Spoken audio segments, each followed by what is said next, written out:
Yes, good morning. This is Andrew from My Investors Place. My Investors Place is a social network site for investors that you can post your blog, discuss current ideas, and ask your questions, meet people, network. I'm coming to you this morning, and I wanted to discuss the fact that many banks are failing and what you can do to really protect yourself, or at best protect yourself. Several years ago, short years ago, even a year ago, this was pretty much of an unthought of idea that U.S. banks, or for that fact UK banks, could fail or would fail, even though we have a short let's say memory. I mean, going back in the 1980s and early 1990s, we had many banks fail with saving and loans. We're not there yet. God willing, we don't get there. But right now, this year, 13 banks have fallen. We've had our biggest bank failure ever, which was with Washington Mutual. And it seems like every time the banks are failing to a bigger degree. Earlier in the year was IndyMac, and that was the so-called biggest bank failure. And last week we had Washington Mutual. So really, people are scared. People don't really know what exactly to do. And that's what I'm coming to you as far as with this video to discuss it. My first suggestion is what you can do is you can check your bank's rating there's several websites. You can use the FDIC's website, FDIC.gov, as well as there's two rating organizations. One is called bankrate.com, that's bankrate.com, and there's another one called Bauer Financial. And you can see the credit rating of your bank. And then even really that kind of becomes a little bit superfluous, because even if the bank has a low rating, you're still insured up to $100,000 with the FDIC, as long as that you kind of believe in the FDIC. What really happens when a bank fails?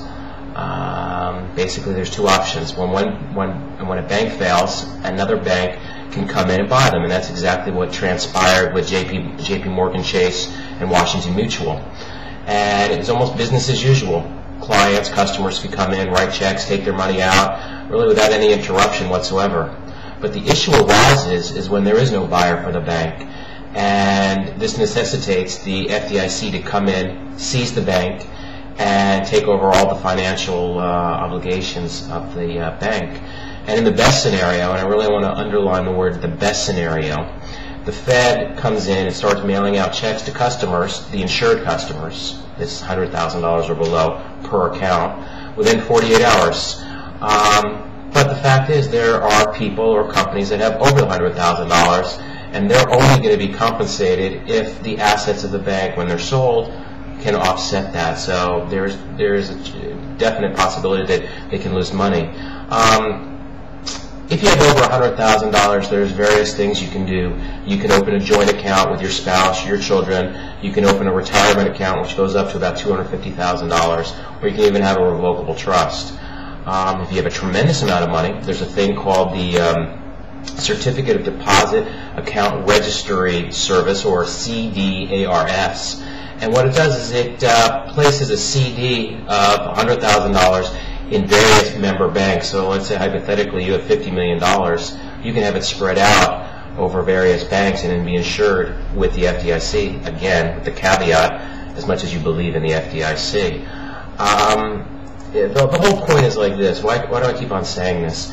Because early in this year, the FDIC started their pool with about $53 billion. The fact of the matter is 13 banks have fallen.